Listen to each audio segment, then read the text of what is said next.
జనసేన అందరినీ తీసుకునే పరిస్థితిలో ఉందా? అంటే జనసేనకి ప్రాబ్లం ఏముంది ఇప్పుడు? జనసేన అందరి కాపుల్ని తీసుకుంటే అది ఉట్టి కాపు పార్టీకి మిగిలిపోతుంది. అప్పుడు మిగతా వర్గాలు దూరం అవుతాయి. ఇప్పుడు బాలినేని ఎందుకు తీసుకున్నారు? కానీ దూరమైన ఒక ప్రభావిత శక్తిగా అయితే మారుతుంది కదా రాష్ట్ర రాజకీయాల మీద. అది అప్పుడు ఏమవుతుంది, ఎప్పుడు కూడా ఏదో ఒకదానికి తోక పార్టీగానే మిగలాలి. ప్రభావిత శక్తిగా ఉండటం అనేటటువంటిది కమ్యూనిస్టు లాంటి పరిస్థితి.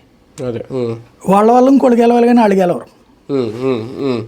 ఆ పరిస్థితి వస్తే ప్రమాదం. తొలినాళ్లలో బాగుంటుంది, అందులో ఒక కులపు ముద్ర పడిపోయింది అనుకోండి, శాశ్వత ప్రమాదం.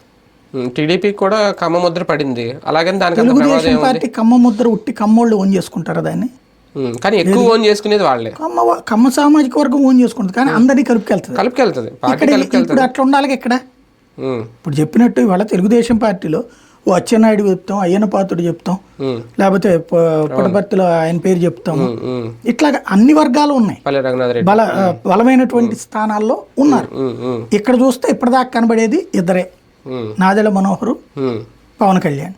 3 రోజులు కందులు దుర్గేష్, 2 కాపు, 1 కమ్మ, అంతే. ఈవెన్ మంత్రివర్గంలో కూడా సామాజిక న్యాయం అక్కడ లేదు.